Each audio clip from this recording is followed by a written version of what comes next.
बिस्मिल्लाहिर्रहमानिर्रहीम। शुरू अल्लाह के नाम से जो बड़ा मेहरबान नहायत रहम करने वाला है। अच्छा स्टूडेंट्स, इंशाल्लाह हम 9 नंबर चैप्टर सेकंड सेमेस्टर के पॉइंट पढ़ेंगे। तो है हमारे पास कंसेप्ट ऑफ सिक्योरिटी।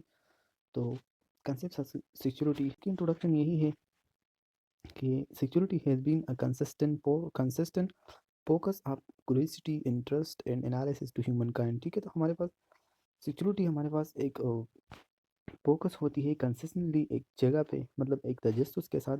जब एक इंसान की क्या हो जाती है, इंटरेस्ट पैदा हो जाती है ह्यूमन के साथ। ठीक है, security encompasses all those thought, feeling, and behavior connect with sexual gratification and reproduction, including the attraction of one person to another। ठीक है, तो हमारे पास सिक्योरिटी की जो मतलब ये हमारे पास वो थॉट होते हैं। ठीक है, वो कि एक बंदा मतलब दूसरे बंदे के या मतलब दूसरे पार्टनर के साथ क्या एक अट्रैक्शन फील कराते हैं। ठीक है, फिर हमारे पास it is a key factor it is a key factor in our principal relationship and the formation of our family. ठीक है, तो हमारे पास ये की प्रिंसिपल है कि इसके बावजूद आवर फैमिली वजूद में नहीं आते। ठीक है, तो ये हमारे पास की प्रिंसिपल है किसकी ताकि रिलेशन कायम हो जाए और न्यू फैमिली एराइज किया जाए। ठीक है, it is also a common source of problem. ठीक है, तो हमारे पास सिक्योरिटी जो है वो हमारे पास कॉमन सोर्स ऑफ प्रॉब्लम है। ठीक है, फिर हमारे पास ये इसकी ऑब्जेक्टिव है, आप देख लें।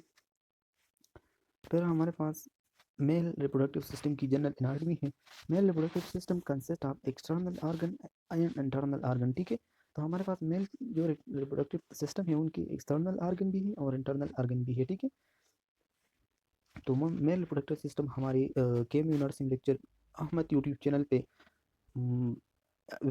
अपलोड हुआ है। अगर आपने मतलब मेल रिप्रोडक्टिव सिस्टम सही तरीके से नहीं पढ़ा हो तो एनाटॉमी फिजियोलॉजी में हमने पढ़ाया है, तो प्लेलिस्ट में विजिट कराए। ठीक है, in adult male manufacture over 100 million sperm पर मतलब sperm each cell each day. ठीक है, तो हमारे पास एक बंदा मतलब पर डे में 100 मिलियन स्पर्म प्रोडक्शन होते हैं। ठीक है, फिर हमारे पास testosterone is a hormone that is responsible for the development of the secondary six characteristic of men such as beard, sheep, voice and इसी तरीके से हमारे पास टेस्टोस्टेरोन भी मेल की रिप्रोडक्टिव मतलब सिक्स हार्मोन है जो कि उनमें डेवलपमेंट करा देते हैं। ठीक है, उसकी मतलब एक बंदा जब प्यूबर्टी तक चला जाता है तो टेस्टोस्टेरोन की प्रोडक्शन हो जाती है। फिर हमारे पास क्या होते हैं, उसकी जो वॉइस होते हैं मतलब बेर्ड जो दाढ़ी वगैरह ये आ जाती है। ठीक है, फिर हमारे पास फीमेल रिप्रोडक्टिव सिस्टम है, तो ये भी हमारे यूट्यूब चैनल पे अपलोड हुआ है। अगर आपने नहीं देखा तो प्लेलिस्ट में विजिट करें। फीमेल रिप्रोडक्टिव सिस्टम क्या है कि consist of external and internal organ. ठीक है, तो हमारे पास ये भी कंसिस्ट होते हैं इंटरनल और एक्सटर्नल ऑर्गन पे। ठीक है, estrogen responsible for the development of the secondary sexual characteristic of the mature women. ठीक है, तो हमारे पास एस्ट्रोजन जो है वो हमारे पास रिस्पॉन्सिबल होते हैं ताकि सेकेंडरी सेक्सुअल कैरेक्टरिस्टिक वोमेन में क्या हो जाए आ जाए। ठीक है, फिर हमारे पास estrogen continue to be secreted throughout the reproductive age of the female, regulate menstrual period in female, egg production occur prior to birth. ठीक है, तो हमारे पास एस्ट्रोजन जब प्यूबर्टी अकर होते हैं तो एस्ट्रोजन स्टार्ट होते हैं और जब मीनोपॉज होते हैं मतलब एस्ट्रोजन वो उस वक्त तक क्या करा देते हैं, मतलब उस वक्त तक वो उसकी प्रोडक्शन होती है। ठीक है, फिर हमारे पास ये सिक्योरिटी क्यों ज़रूरी होती है इस पॉइंट में पढ़ने के लिए, तो उसने रीज़न दिया हुआ है कि why to study security pattern. reasons for studying human security is that we may face various personal and social problem involving security such as sexually transmitted disease, unwanted pregnancies and sexual harassment। ठीक है, तो हमारे पास ये इसलिए ज़रूरत होता है कि इसकी काउंसलिंग अगर हम दूसरों को भी कर लिया जाए, क्योंकि ज़्यादातर जो डिजीज़ ट्रांसमिटेड होते हैं वो हमारे पास सिक्योरिटी ट्रांसमिटेड डिजीज मतलब एक दूसरे के क्या इंटरकोर्स वगैरह ये इस चीज़ों से वो ट्रांसमिट होते हैं। ठीक है, फिर हमारे पास उसकी जो पैटर्न होती है तो सिक्योरिटी इज अ स्टेट और quality of being secure including the collective characteristic that distinguish mail and female. तो हमारे पास ये एक ऐसी करेक्टर खसूसियत होते हैं ना कि मेल और फीमेल को क्या करा देते हैं, डिफ्रेंशिएट करा देते हैं। It comprise of sexual identity, rule होते हैं, सेक्सुअल परफॉर्मेंस होते हैं एंड सोशल नॉर्म होते हैं। ठीक है, तो हमारे पास उसने जो पैटर्न होते हैं ना तो वो फोर में डिवाइड किया हुआ है, ठीक है। जेंडर जो आइडेंटिटी है वो क्या है, ठीक है। Anatomical state are being male and female result from genetic and hormonal influences, ठीक है। तो हमारे पास एक क्या है कि एनाटॉमिकल स्टेट होती है, ठीक है, जेंडर की, या तो वो मेल होते या फीमेल होते, ठीक है। It is sense of one self as a male और फीमेल, ठीक है। तो वो खुद बताती है कि मेल है या फीमेल है। Characteristic develop 8 month to 3 year of age, तो ये करेक्टरिस्टिक उसमें 8 जब मंथ या 3 ईयर बाद उसको ये सेंसेशन होते हैं कि एज अ मेल परफॉर्मेंस करा देती हूँ, आइडेंटिटी है या फीमेल है, ठीक है। फिर हमारे पास रूल होते हैं, तो this is expression of one own gender thought behaviour feeling attitude. से याद रखें कि सिक्स रूल जो है वो हमारे पास ये क्या करा देते हैं कि one gender through behaviour feeling attitude ये सब आ जाते हैं, ठीक है। तो ये आप याद रखिए कि ये सिक्स रूल में क्या होते हैं उसने डिफाइन किया हुआ है, ठीक है, कि एक पर्सन की उसकी फीलिंग या बिहेवियर या एटीट्यूड ये सब चीज़ें किस में डिफाइन किया हुआ है, सिक्स रूल में, ठीक है। Cultural define as a feminine and masculine rule, ठीक है। तो हमारे पास ये आपको कल्चर क्या करा देती है, बताती है, ठीक है, कि ये आप एज अ फेमिनिन वर्क करते हैं, मतलब फीमेल वर्क करते हैं, या एज अ मेल वर्क करते हैं, ठीक है। सेक्सुअल ओरिएंटेशन हमारे पास ये है कि it is the feeling of sexual attraction toward sexual partner, ठीक है। तो हम मुख्तलिफ किस्म की ये 3 कैटेगरी में उसने डिवाइड किया हुआ है कि उसकी अट्रैक्शन होती है, ठीक है। उसकी ओरिएंटेशन जो है वो 3 टाइप पे है। एक हमारे पास जो है वो हमारे पास हेटेरोसेक्सुअल है, रोमांटिक और sexual attraction to a person of the opposite sex, ठीक है। तो हमारे पास जब अपोजिट सेक्स के साथ मतलब एक मेल और एक फीमेल की क्या होते हैं, अट्रैक्शन होते हैं, तो उनको हम हेटेरोसेक्सुअल कहते हैं। फिर हमारे पास बाईसेक्सुअल है, तो बाईसेक्सुअल अब याद रखिए ये आया भी था, ठीक है, इस पेपर में भी आया था, ठीक है।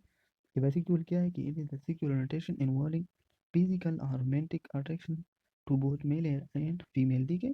मतलब एक मेल की क्या होता है कि उसकी अट्रैक्शन मेल के साथ भी होते हैं और इसी तरीके से फीमेल के साथ, ठीक है। तो दोनों जब बाईसेक्सुअल वो काम कर लेते हैं, ठीक। फिर से हमारे हमारे पास आते हैं कि होमोसेक्सुअल है, ठीक है।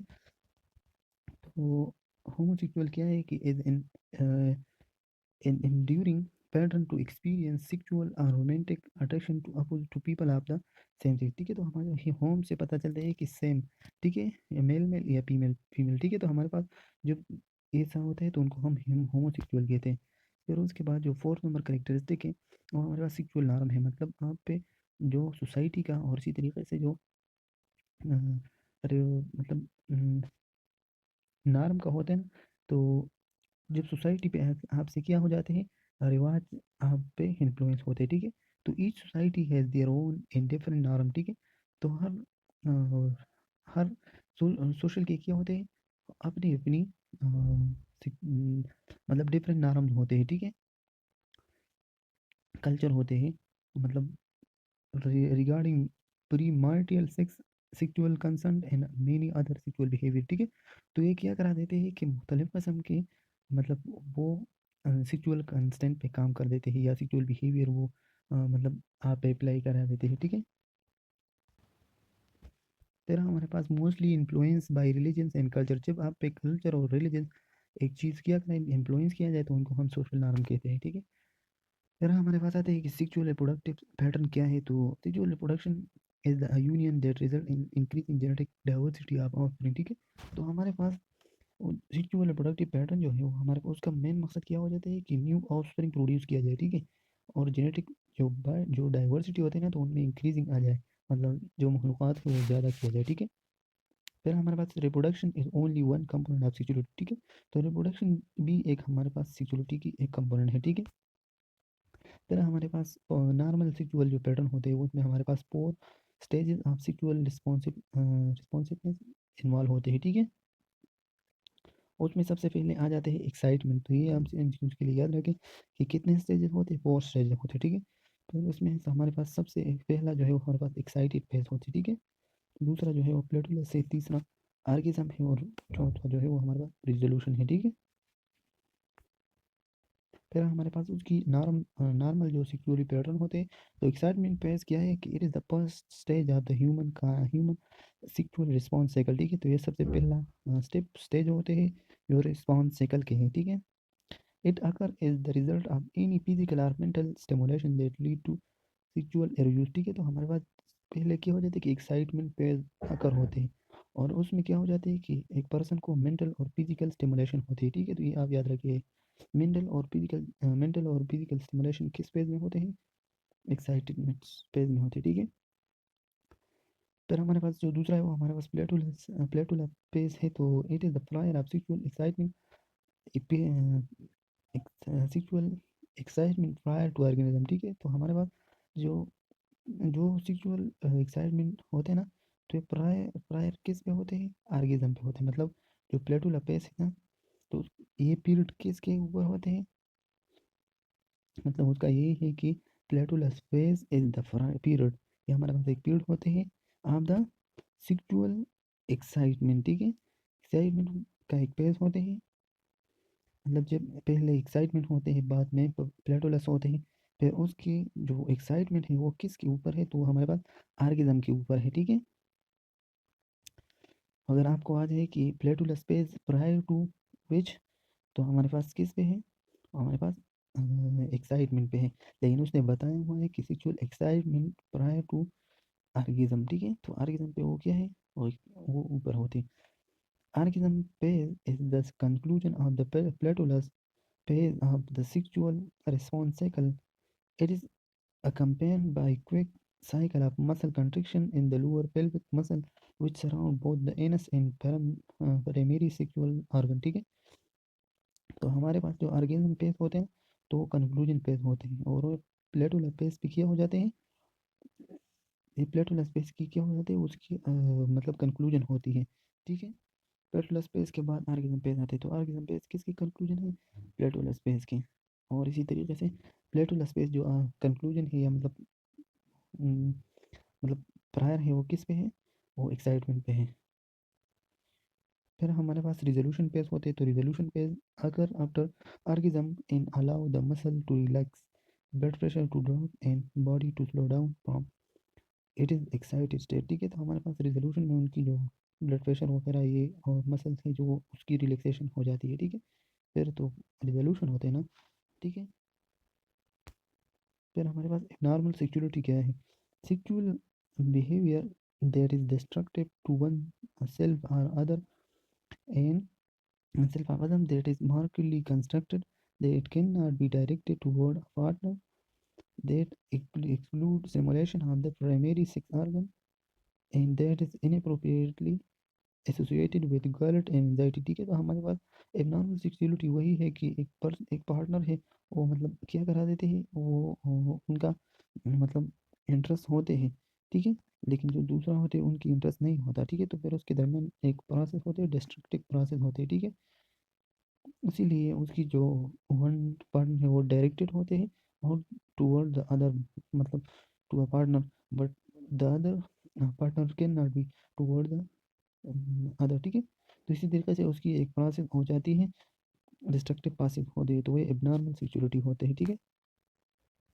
स्टेजेस ऑफ सिक्योरिटी क्या है, growth and development are continuous process which bring a change in individual every moment, ठीक है। तो हमारे पास ये ग्रोथ होते हैं कि मुख्तलिफ टाइम पे क्या हो जाती है, उसमें चेंजेस आ जाते हैं, ठीक है। उसकी जब एज बढ़ती जाती है तो सिक्योरिटी जो पैटर्न है वो हमारे पास ज़्यादा हो जाती है, ठीक है। Development of security start is early is in intrauterine life following conception and continues through infancy, childhood, adolescent, adulthood until adulthood, ठीक है। तो हमारे पास सेक्सुअल जो सिक्योरिटी का पैटर्न जो होते हैं वो हमारे पास प्रोड्यूस होते हैं किस जगह से, वो हमारे पास इन्फेंसी से प्रोड्यूस होते हैं, ठीक है। फिर चाइल्डहुड में, फिर एडोलेसेंस, फिर एडल्टहुड, और इस तरीके से अनटू टिल डेथ तक होते हैं, ठीक है। किस चीज़, सिक्योरिटी पैटर्न, ठीक है। During infancy there is no awareness of gender, फिर उसकी जो इन्फेंसी में उनको ये अवेयरनेस नहीं होती कि हम मेल है या फीमेल है, ठीक है। The child knowledge it is gender in early childhood is early age by 3 year, ठीक है। तो फिर 3 ईयर के बाद उसको ये नॉलेज हो जाती है कि मैं एज अ मेल वर्क करता हूँ या फिर फीमेल वर्क करता हूँ, ठीक है। फिर क्या होता है कि सेल्फ अवेयरनेस होते हैं about sexuality, gender rule, gender identity evolve during the childhood. फिर वो उससे ये अवेयर होते हैं कि उस हमारा जो पैटर्न होते हैं ना सेक्सुअलिटी, ये जेंडर रूल परफॉर्म करते हैं या मतलब जेंडर आइडेंटिटी वो उनको मालूम हो जाती है, ठीक है। फिर हमारे पास जो ऑल स्टेज लाइफ साइकिल होते हैं, तो एडोलेसेंस से adolescence is a phase of transition during which major development of sexual take place. Adolescence की जो स्टेजेस होती है वो बहुत ज़्यादा मतलब ट्रांजिशन वाले स्टेज होते हैं जिसमें ज़्यादातर डेवलपमेंट हो जाती है। For example puberty is reach during adolescence which is a major landmark in the development of sexuality, ठीक है। तो हमारे पास एडोलेसेंस स्टेज में प्यूबर्टी आ जाती है जो कि बहुत ज़्यादा मतलब एक ऐसा इवेंट है उनकी ज़िंदगी में, ठीक है।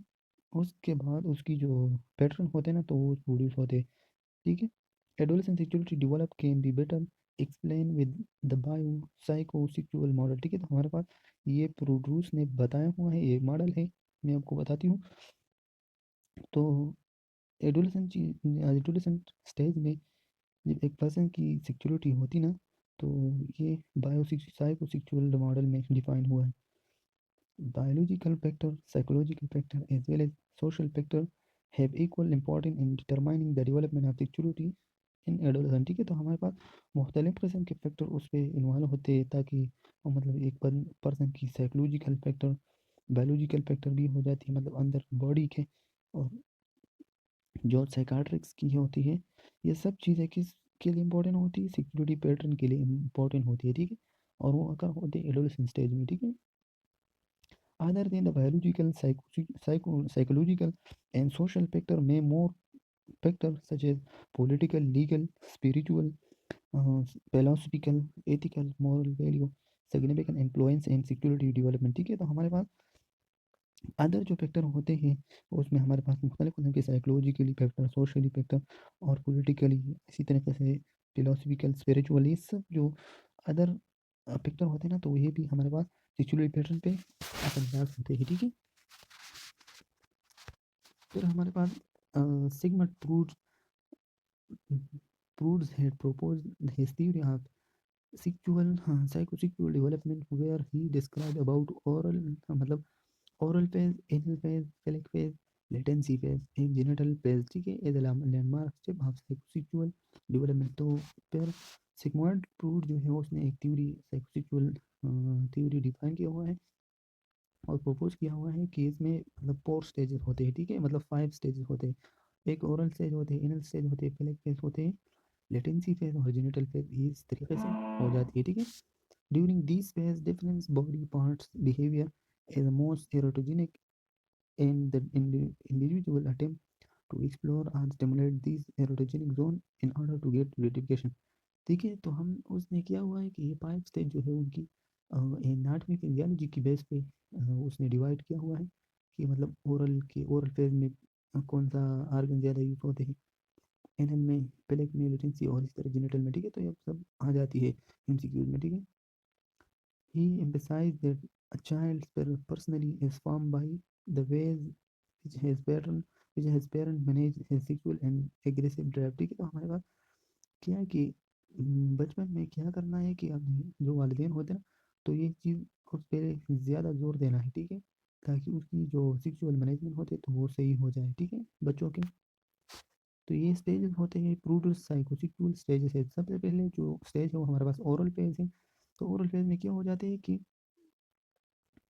ओरल 0 से लेके हाँ मतलब 18 मंथ तक pleaser centre on the mouth Suckling chewing biting, ठीक है। तो हमारे ओरल फेज में क्या होते हैं, ओरल में वो क्या ज़्यादातर वो च्यूइंग बाइटिंग ये सब चीज़ों पे फोकस करते हैं। फॉर एग्जाम्पल अगर आप देखें तो जब पैदा हो जाते हैं तो वो सब चीज़ें मुंह में डालते हैं, ठीक है। वो हाँ हाँ मतलब हैंड का एक हाँ जो टर्म होते हैं, इसी तरीके से जिस जिस चीज़ भी आप उसको देते हैं तो वो डायरेक्ट मुंह मुंह तक लेके जाते हैं, ठीक है। फिर हमारे पास एनएल पे सेकंड फेज है जो कि उसकी ड्यूरेशन 18 मंथ से 36 मंथ तक है, ठीक है। तो please centre on the bowel and bladder elimination coping with demand for control, ठीक है। तो हमारे पास ज़्यादातर जो कोपिंग डिमांड होते हैं ना तो कंट्रोल किस पेज में होते हो, हमारे पास एनल पेज में होते हैं, ठीक है। फिर हमारे पास फेलिक पेज है, फेलिक पेज हमारे पास 3 to 6 एयर का होता है, ठीक है। जब 3 to 6 एयर का एक बंदा होता है तो उसका पेज फेलिक पेज होता है। और वो ज़्यादातर उस वक्त किस चीज़ पे फोकस करते हैं, प्लीजर सेंटर जोन उसकी is genital and coping with infectious sexual feeling, ठीक है। तो कोपिंग करा देते हैं इंटेक्शियस सेक्सुअल पीलिंग के, ठीक है। लेटेंसी बेस क्या है, लेटेंसी हमारे पास टू 6 to be वर्टिक डोमिनेंट सेक्सुअल पीलिंग होते हैं, ठीक है। ये इसी तरीके से याद रखना है, ठीक है। ऐसे 2 इंच आया था यो 2023 का पेपर था, ठीक है। फिर हमारे पास आ जाते हैं जेनिटल पेज टू बी वर्टी on menstruation of sexual interest, ठीक है। तो ये सब आपने याद रखना है। फिर हमारे पास sexual to all stage of life cycle कैसे कैसे होता है, ठीक है। तो sexually is the normative and psychological component of adolescence development, and usually this group engage in risky sexual practice such as early sexual intercourse, multiple sexual partners, and unprotected sexual intercourse and casual sex, ठीक है। तो हमारे पास जो adolescence stage होते हैं ना, ये बहुत ज़्यादा खतरनाक स्टेज होते हैं, इसीलिए कि ये रिस्क होते हैं। मतलब उसमें एक बंदा एज पे नहीं होते, वो ज़्यादा मतलब इंटरकोर्स भी करा देते हैं, या मतलब मल्टीपल पार्टनर भी वो यूज़ कराते हैं। और जो सेक्सुअल इंटरकोर्स करते हैं या काइटिस करते हैं तो वो अनप्रोटेक्टिव कराते हैं, ठीक है। तो इसीलिए एडोलेसेंस स्टेज बहुत ज़्यादा रिस्की होते हैं। Adulthood is a time of exploration, experimentation, and instability in many areas of life, particularly in relation to sexual behavior, ठीक है। तो हमारे पास एडल्टहुड की जो स्टेज होते हैं ना, तो वो ज़्यादातर एक्सप्लोरेशन, एक्सपेरिमेंटेशन एंड इंस्टेबिलिटी का होता है, ठीक है। ताकि एक चीज़ को वो कैसे मतलब वो एग्जामिनेशन करा देते हैं, ठीक है। तो फिर उसकी क्या होती है, particular in relation to sexual behaviour, वो किस ना किस से किया, एक पार्टिकुलर रिलेशन उससे कायम किया हुआ। फिर हमारे पास adolescence stage, adolescence in youth are one of the population most impacted by the sexual transmitted infection, ठीक है। मतलब STI जो है वो सेक्सुअल ट्रांसमिटेड इन्फेक्शन बहुत ज़्यादा होते हैं, ठीक है, एडोलेसेंस स्टेज में। Including human immuno deficiency virus भी हो, HIV बहुत ज़्यादा होते हैं और ये ट्रांसमिट होते हैं, ठीक है, थ्रू द फ्लूइड या ब्लड।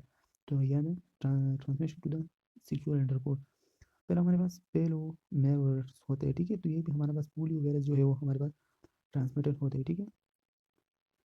साइको का socio cultural difference are determine of sexual behaviour influencing the age of the first intercourse, number of hundred coercive, मतलब ज़्यादा स्टूल कल्चर होते हैं and can be effect the probability of being engage in risk. तो ये सब क्या होते थे, ये बहुत ज़्यादा नुकसानदेह होते हैं, ठीक है, एक पर्सन के लिए, कि वो मतलब क्या ज़्यादा वो पैटर्न इस्तेमाल किया जाते हैं, ठीक। फिर हमारे पास security in older stage, older age में क्या होते हैं कि concern the sexual drive, sexual activity and trans orientation, intimacy, self esteem, behaviour and the sexual perception concerning security in older stage, ठीक है। तो हमारे पास सिक्योरिटी ओल्डर स्टेज में भी हो जाती है, ठीक है। ये ये पैदाइश से लेके डेथ तक होती है, ठीक है। सिक्योरिटी कभी भी ख़त्म नहीं होते, ठीक है। वो तो सिर्फ रिप्रोडक्शन वगैरह ये चीज़ें स्टॉप हो जाती है, ठीक है। तो उनकी इंटीमेसी भी बहुत ज़्यादा होती है, ठीक है, ओल्डर एज में भी। Older people engage in a variety of sexual act from time to time for a variety of reason, ठीक है। तो हमारे पास ये बहुत ज़्यादा टाइम टू टाइम उसमें चेंजेस आ जाते हैं, लेकिन वो फिर भी कुछ रीजंस के बिना पे वो सेक्सुअल इंटरकोर्स नहीं करते, ठीक है। Derive desire for intimacy does not disappear with age, yet there are many restrictions placed on the elderly, preventing sexual expression and discouraging the fulfillment of sexual need, ठीक है। तो हमारे पास ये उसका भी क्या दिल चाहता है कि वो उसका डिज़ायर होते हैं, लेकिन कुछ ऐसे रेस्ट्रिक्शन होते हैं, या तो उसकी जो यूरेथ्रा है उसमें मतलब प्रोस्टेटिक ग्लैंड की इन्लार्जमेंट होते हैं, और वो जब इंटरकोर्स कराते हैं तो फिर उनको पेन होते हैं। तो इसीलिए बहुत ज़्यादा रेस्ट्रिक्शन होते हैं, ठीक है। लेकिन इंटीमेसी उसमें होते हैं, डिज़ायर होते हैं सेक्सुअलिटी के, ठीक है। Sexuality in order age is often consider a taboo, yet it is considered to be a quite a healthy practice. However, the stigma can affect how older individual experience their security, ठीक है। तो हमारे पास security old stage में भी हो जाती है, लेकिन वो उसके लिए क्या बहुत ज़्यादा नुकसानदेह होते हैं, ठीक है। अगर उसके लिए कोई हेल्थी प्रैक्टिस के वे पे प्रोड्यूस होते तो ये अच्छा होगा, लेकिन उसके लिए लेकिन अगर हेल्थी प्रैक्टिस उसको ना किया जाए तो फिर ये उसके लिए मतलब तेबोयट होगा, मतलब ख़तरनाक होगा। While the human body has some limited the maximum age for reproduction, ठीक है। तो रिप्रोडक्शन के लिए एक मैक्सिमम और मिनिमम टाइम उसने मुकर्रर किया हुआ है, लेकिन sexual activity can be perform her experience will into the later your life आप, ठीक है। तो यार आप लाइफ, लेकिन सिक्योरिटी के लिए ये डिवीजन नहीं है, ठीक है। वो बर्थ से लेके डेथ तक होती है। फिर हमारे पास फैक्टर अफेक्टिंग सिक्योरिटी, कौन कौन से फैक्टर है जो कि सिक्योरिटी पैटर्न को इफेक्ट कराते हैं। तो इसमें आ जाते हैं क्वालिटी ऑफ रिलेशनशिप, ताकि जो हेट्रोसेक्सुअल है या होमो बाइसेक्सुअल, उसकी क्वालिटी क्या है, मतलब वो एक दूसरे के साथ इंटरकोर्स कराना चाहते हैं या नहीं चाहते, ठीक है। कॉग्निशन एंड परसेप्शन, ये भी आप देखना है कि उसकी परसेप्शन और कॉग्निशन किसी तरीके से होते हैं, ठीक है। Cultural value and belief belief भी होना चाहिए, ठीक है। तो ये भी इफेक्ट करते हैं सिक्योरिटी में। सेल्फ कंसेप्ट बहुत ज़्यादा इंपॉर्टेंस है कि सेल्फ कंसेप्ट भी करा देते हैं सिक्योरिटी पैटर्न पे इफेक्ट। प्रीवियस एक्सपीरियंस भी कराते हैं कि आप प्रीवियस एक्सपीरियंस कैसा है और अब जो करंट है वो कैसा है, ठीक है। एनवायरनमेंट भी करा देते हैं ताकि हॉट एनवायरनमेंट हो, कूल एनवायरनमेंट, इसी तरीके से मतलब प्राइवेसी का कोई भी बंदोबस्त ना हो, तो ये भी हमारे पास सिक्योरिटी पे असर करते हैं। प्रेगनेंसी भी हमारे पास सिक्योरिटी पैटर्न को फैक्टर इफेक्ट कराते हैं। इलनेस एंड डिजीज़ तो बहुत ज़्यादा कॉमन हो जाती है, फिर लाइफ सरकमस्टांसेस होती मतलब आपकी जो डेज और नाइट की शेड्यूलिंग होते हैं तो ये भी इफेक्ट होते हैं सिक्योरिटी पे। पर्सनालिटी ट्रेड भी इफेक्ट होते हैं सिक्योरिटी पे, मतलब कि उसका जो कैरेक्टरिस्टिक है, उसकी जो ट्रेड्स है वो कैसा है, ठीक है या नहीं है, ठीक है। बायोलॉजिकली मेकअप अगर किसी का ख़राब हो, मतलब उसकी इजैकुलेटरी प्रोसेस सही तरीके से ना हो, या उसकी जो है तरह की मुख्तलिफ किस्म की स्पॉन्जियोसम और कार्नियोसम है वो सही तरीके से मतलब इलास्टिसिटी उसमें नहीं होते, ठीक है। फिर हमारे पास risk in alternation in security क्या है। तो general health status, chronic disease, जब एक बंदा के अंदर हो, जब एक पर्सन बहुत ज़्यादा क्रोनिक कंडीशन में डिजीज़ में मुब्तला हो और उसके साथ फॉर एग्जाम्पल कैंसर की मरीज के साथ अगर ये इंटरकोर्स किया जाए, ठीक है, तो ये बहुत ज़्यादा क्या है, रिस्क होती है, ठीक है। सेक्सुअल एब्यूज, और अगर एक पर्सन ऐसा हो कि वो बहुत ज़्यादा सेक्सुअलिटी पर चलाता हो या, ठीक है, तो ये भी हमारे पास रिस्क होते हैं। सेक्सुअल डिस्फंक्शन का मतलब ये है कि एक पर्सन ऐसा हो कि उसकी मतलब सही तरीके से उनकी जो यूरेथ्रा है वो स्ट्रेट नहीं होते, ठीक है। तो ये भी एक रिस्क फैक्टर है सेक्सुअलिटी अल्टरनेशन के लिए। और फिर हमारे पास इम्पोर्टेंस इजैकुलेटरी डिस्फंक्शन, अगर एक पर्सन को कोई भी इजैकुलेटरी मसला हो, ये भी इफेक्ट करते हैं, ठीक है। अगर डिस्प्रिन्यूरिया, ठीक है, तो हमारे पास ये भी एक रिस्क फैक्टर है कि ड्यूरिंग द इंटरकोर्स मेल और फीमेल दोनों को पेन वगैरह ये होते हैं, तो ये भी हमारे पास डिस्प्रिन्यूरिया ये टर्मिनोलॉजी है, आप याद रखें, ठीक है। जब ड्यूरिंग द मतलब इंटरकोर्स मेल और फीमेल को किया पेन प्रोड्यूस होते हैं तो हम डिस्प्रिन्यूरिया कहते हैं, ठीक है। फिर हमारे पास ये नर्सिंग प्रोसेस उस पर अप्लाई हुआ है, तो ये आप अच्छी तरीके से देख ले, ठीक है, क्योंकि वीडियो बहुत ज़्यादा लंबी हो रही है, ठीक है। तो असेसमेंट में हम उनको देखेंगे, उनसे कहीं पूछेंगे, उनकी जो हिस्ट्री होती है वो भी देखेंगे, ठीक है। फिर उसमें एक मॉडल उसने यूज़ किया प्लेटस मॉडल, ठीक है। तो ये याद रखिए कि प्लेटस मॉडल में 4 स्टेजेस है, ठीक है। सबसे पहले परमिशन गिविंग स्टेज होती है, फिर दूसरे बाद दूसरी जो है वो हमारे पास मतलब परमिशन ये देंगे गिविंग स्टेज, कि उसके परमिशन दिया जाए कि आपका इशू किया है, ठीक है, वो उस पर क्वेश्चन आप करना है। फिर दूसरा जो स्टेज वो लिमिटेड इंफॉर्मेशन स्टेज है, कि उसमें आप स्पेसिफिक डायग्नोसिस बना देते हैं किसके लिए, क्लाइंट के लिए। तीसरी जो हमारे पास स्पेसिफिक इंफॉर्मेशन स्टेज होते हैं, मतलब कि वो जिस प्रॉब्लम के लिए वो आया हो उसके लिए आप सोल्यूशन निकालते हैं, ठीक है। फिर हमारे पास इंटेंसिव थेरेपी होते हैं कि उनके लिए हाई से हाई ट्रेनर आ जाए और उसको जितनी भी नीड होते हैं तो उसके लिए पूरी किया जाए। फिर उसकी नर्सिंग डायग्नोसिस, एक नर्सिंग डायग्नोसिस उसके लिए बनाते हैं, मतलब कोई ट्रामा वगैरह कोई डिस्फंक्शन वगैरह तो नहीं होते। फिर उसके लिए गोल मतलब प्लानिंग बनाते हैं कि आपने मतलब उसका प्रीवियस सिक्योर एक्टिविटी कैसा था, और अब इसके बाद आपको कैसा करना चाहिए, ठीक है। फिर उसके बाद नर्सिंग इंटरवेंशन का मतलब यही है कि आप उनको बताते हैं और उनको काउंसिल करा देते हैं कि जो रिलेशनशिप होते हैं वो अच्छा रखना चाहिए, ठीक है। क्योंकि उससे जब रिलेशन अच्छा होता है तो कंस्ट्रक्टिव सिक्योरिटी पैटर्न होते हैं, ठीक है। और ये चैप्टर सिक्योरिटी पैटर्न का चैप्टर जो है वो हमने ख़त्म किया, ठीक है। अगर आप इस यूट्यूब चैनल पे नहीं हो खेमी नर्सिंग लेक्चर अहमद के, तो सब्सक्राइब कीजिए, लाइक कीजिए, ठीक है। खुदा हाफिज़। बिस्मिल्लाहिर्रहमानिर्रहीम। शुरू अल्लाह के नाम से जो बड़ा मेहरबान निहायत रहम करने वाला है। 5 क्या है, मॉडल है, ठीक है। एक हमारे पास the agent host environment model है। दूसरा जो है वो हमारे पास the health illness continue model है। तीसरा जो है हमारे पास the high level wellness model है। फोर्थ नंबर जो है हमारे पास द हेल्थ बिलीफ मॉडल है। और फिर जो 5 नंबर जो हमारे पास क्या है, द हेल्थ प्रोमोशन मॉडल है। तो ये 5 जो है इसमें जो हेल्थ प्रोमोशन मॉडल था अब वो आया था, ठीक है, इंस्टीट्यूट में। तो ये आप याद रखें, मैं आपको पॉइंट आउट करूँगा। फिर हमारे पास एजेंट होस्ट एनवायरनमेंट मॉडल क्या है कि उस ये किसने पेश किया, लेवल एंड क्लर्क ने, ठीक है। फिर हमारे पास एजेंट की क्या है, agent is environmental factor stress bacteria virus chemical substance. ये एजेंट हमारे पास इन्वायरमेंटल फैक्टर होते हैं ताकि एक पर्सन पे क्या होते हैं, इफेक्ट होते हैं। और उसकी एग्जांपल हम ले ले तो बैक्टीरिया हो गया, वायरस हो गया, केमिकल सब्सटेंसेस हो गया, ठीक है। होस्ट क्या है कि host is living organism capable of being affect by the agent, ठीक है। तो एजेंट जिस चीज़ को अफेक्ट करता है और जिस जगह पे वो सर्वाइवल करते हैं तो उनको हम होस्ट कहते हैं, ठीक है। और environment is a factor that can external to the host, they make illness more likely, ठीक है, more likely।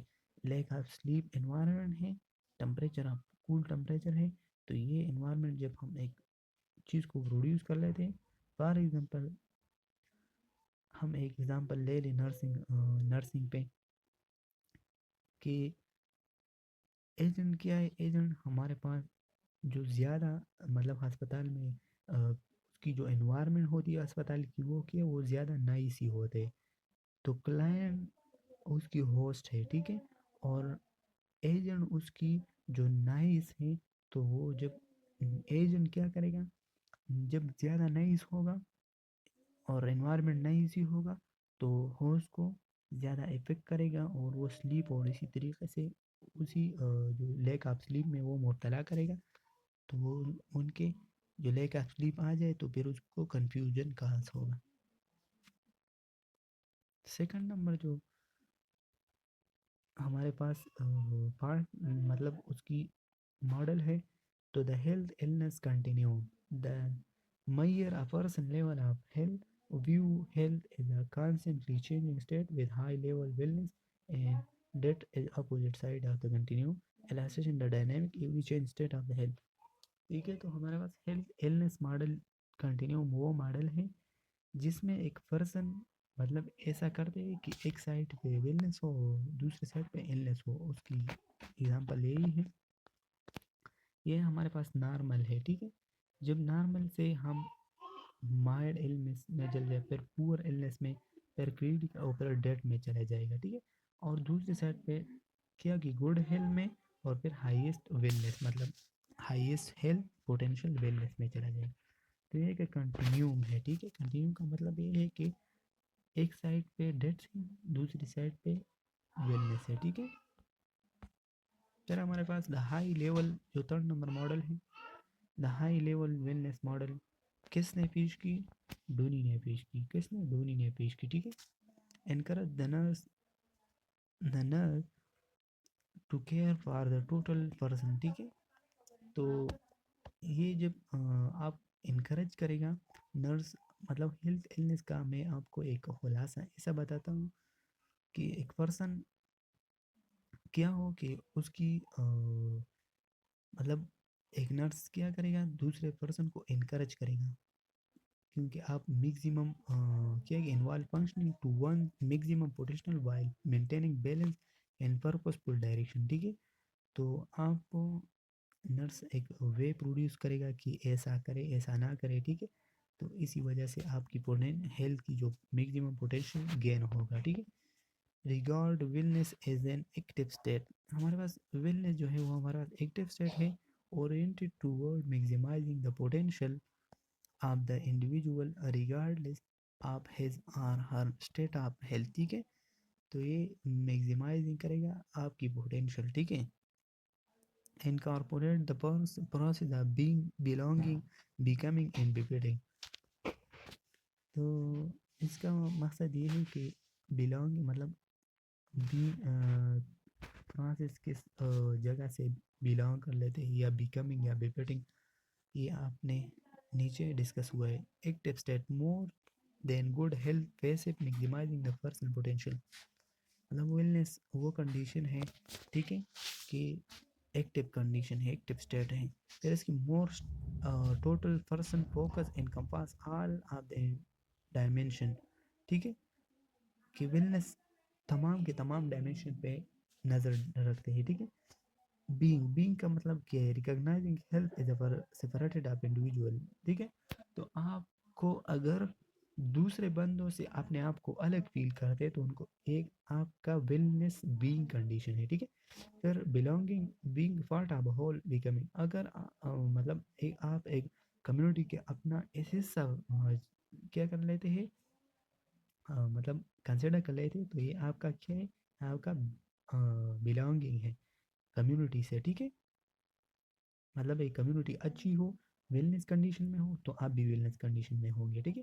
Befitting making personal choice to get befit in self are future, ठीक है। तो आप अगर अपने आप को फिट कंसिडर कर लेते हैं, ठीक है, तो ये आपका वेलनेस फिटिंग कंडीशन है, ठीक है।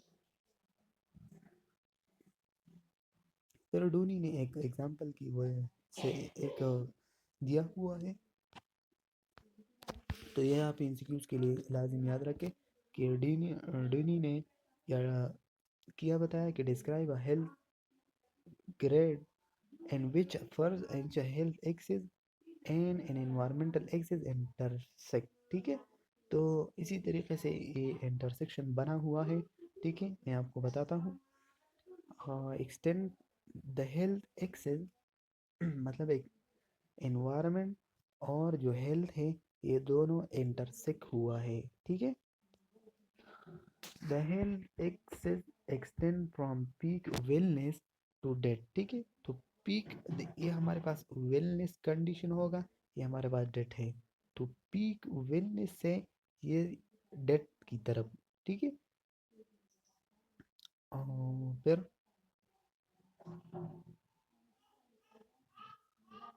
And the environment axis extend from the very favourable to very unfavourable, ठीक है। तो ये फेवरेबल हो गया और ये अनफेवरेबल, तो फेवरेबल से अनफेवरेबल, ठीक है। दस दैट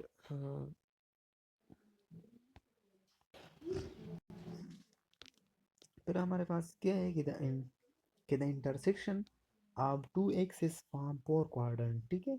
तो टू जब इंटरसेक्ट होते हैं तो लाजिम फोर क्वाड्रेंट बनते हैं, ठीक है। ये इसकी जो तरतीब है ना, तो ये आप याद ज़रूर रखें कि हाई लेवल वेलनेस इन अ फेवरेबल एनवायरनमेंट, तो फिर मतलब इसका ये है कि एक ऐसा क्वाड्रेंट से फोर क्वाड्रेंट, एक दो तीन चार, ठीक है, ये फोर क्वाड्रेंट हो गया। इसमें एक में ये हो गया, ठीक है, कि क्या है कि high level wellness is the favourable condition, तो फिर उसकी अपोजिट जो है वो क्या है, वो 2 नंबर पे है, ठीक है।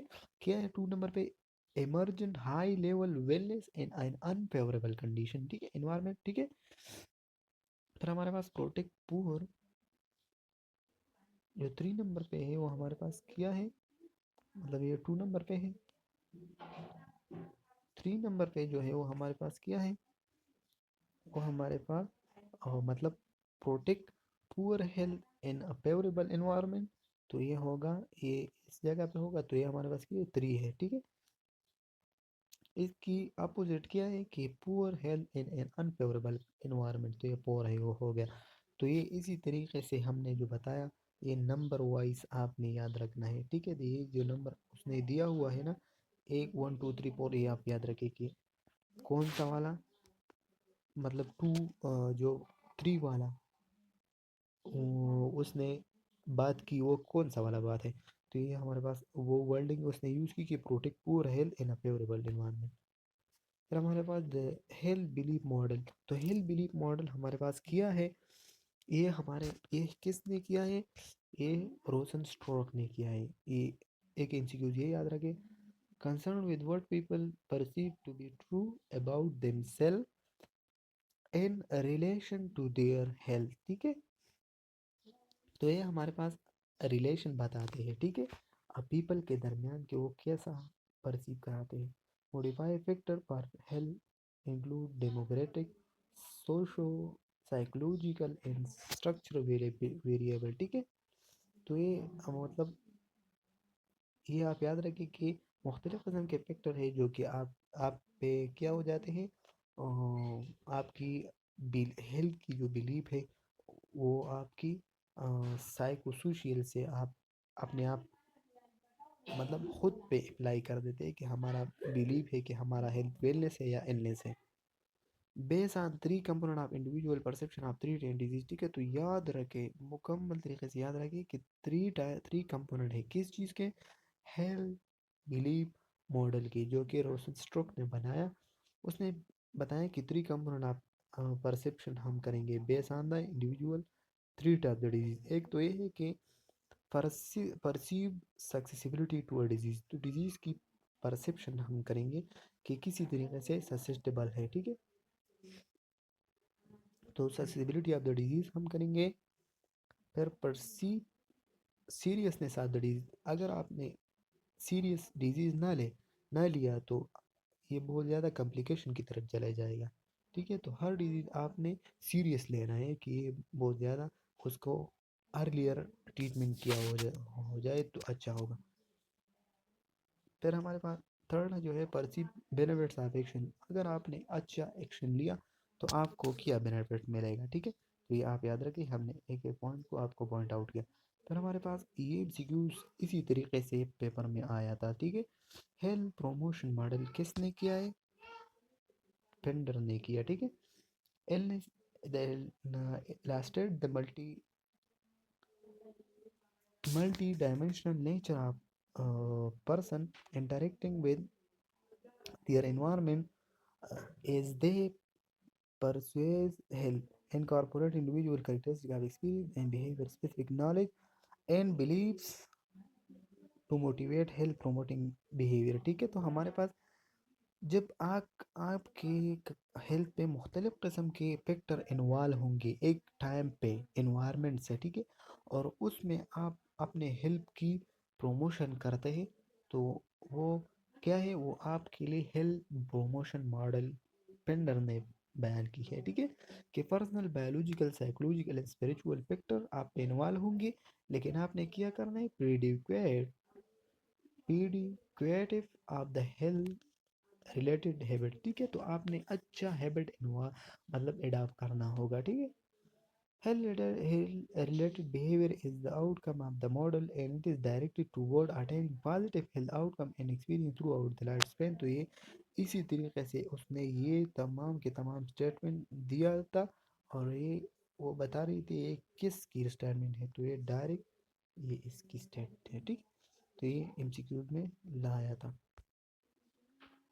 एग्जाम्पल हेल्थ प्रमोशन मॉडल के क्या है, the example use to predicate how a person is likely to incorporate health promotion behaviour into their lifestyle. ठीक है, तो एग्जाम्पल ये है कि स्मोकिंग ए पर मतलब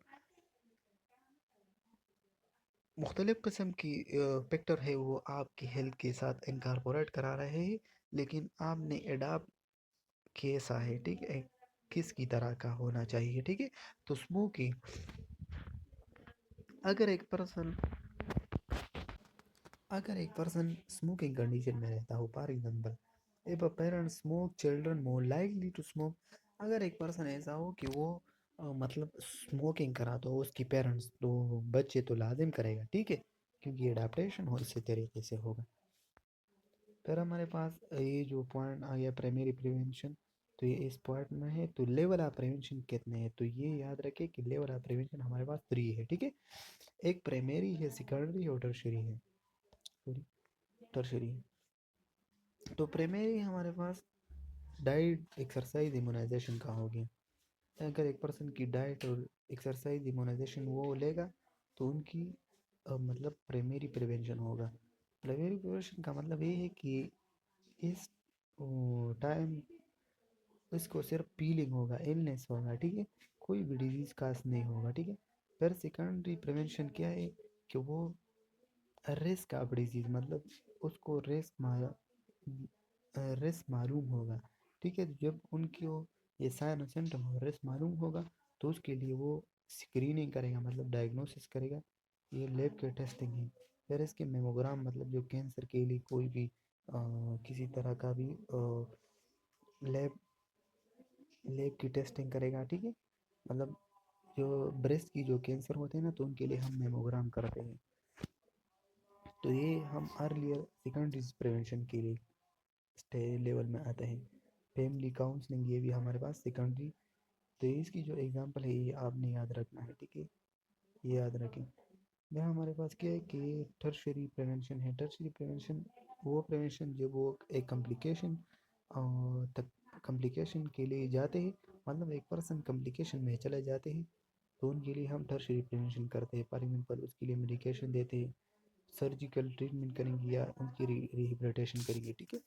तो स्टूडेंट से हमने ये चैप्टर किया हेल्थ इलनेस मॉडल की, ये सेकंड पार्ट है। अगर आपने फर्स्ट पार्ट नहीं देखा तो लाजिमी देखें। और आपके भी नर्सिंग लेक्चर अहमद पे नहीं हो तो सब्सक्राइब कीजिए, लाइक कीजिए, ठीक है, तो हमारे लिए मोटिवेशन होती है।